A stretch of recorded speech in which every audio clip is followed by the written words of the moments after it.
शुभ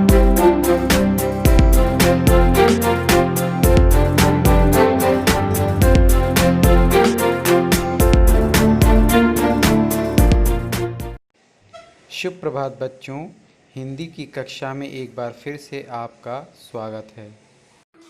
आज हम यह सबसे कठिन समय नहीं कविता के प्रश्न अभ्यास पर चर्चा करेंगे।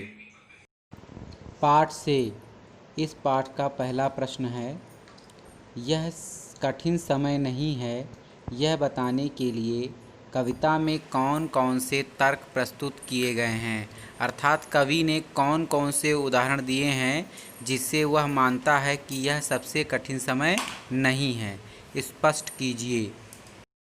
तो बच्चों, इसका उत्तर इस प्रकार है, यह कठिन समय नहीं है, यह बताने के लिए कवि ने निम्नलिखित तर्क दिए हैं, निम्नलिखित उदाहरण दिए हैं। नंबर 1, अभी भी चिड़िया चोंच में तिनका दबाए उड़ने को तैयार है, क्योंकि वह नीड़ का निर्माण करना चाहती है, अपने घोंसले का निर्माण करना चाहती है। दूसरा, एक हाथ झड़ती हुई पत्ती को सहारा देने के लिए बैठा है। तीसरा, अभी भी एक रेलगाड़ी गंतव्य अर्थात जहां पहुंचना है वहां पर जाने के लिए आने वाली है। चौथा, नानी की कथा का आखिरी हिस्सा बाकी है। पांचवा, अभी भी एक बस अंतरिक्ष के पार की दुनिया से बचे हुए लोगों की खबर लाएगी।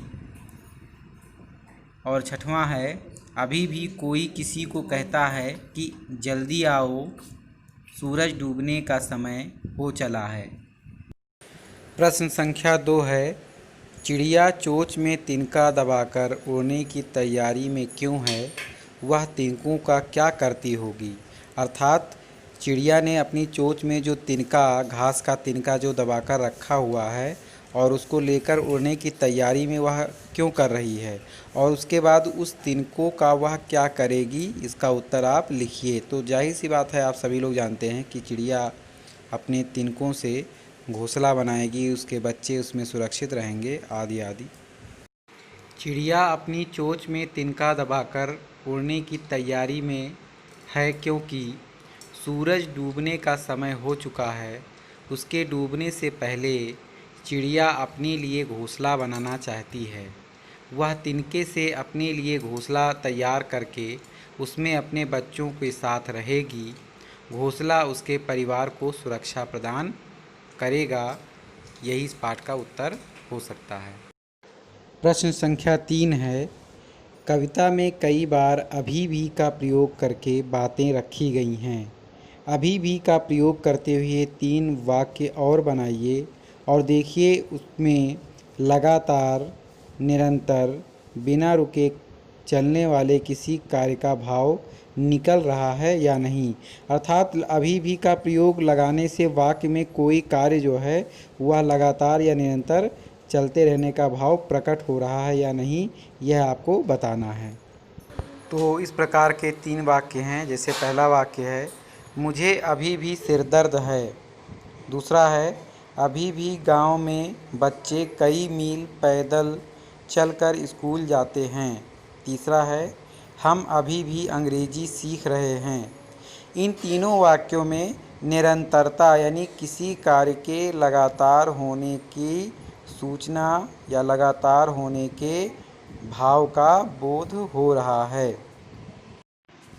प्रश्न संख्या 4 है, नहीं और अभी भी को एक साथ प्रयोग करके 3 वाक्य लिखिए और देखिए नहीं, अभी भी के पीछे कौन कौन से भाव छिपे हो सकते हैं।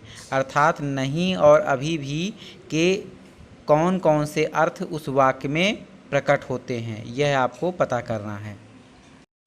तो बच्चों, 3 इस वाक्य इस प्रकार हैं, नहीं, अभी भी मेरी परीक्षा की तैयारी कम है। दूसरा है, नहीं, अभी भी इमारत का निर्माण नहीं हुआ है। तीसरा है, नहीं, अभी भी मेहमान के आने में देर है।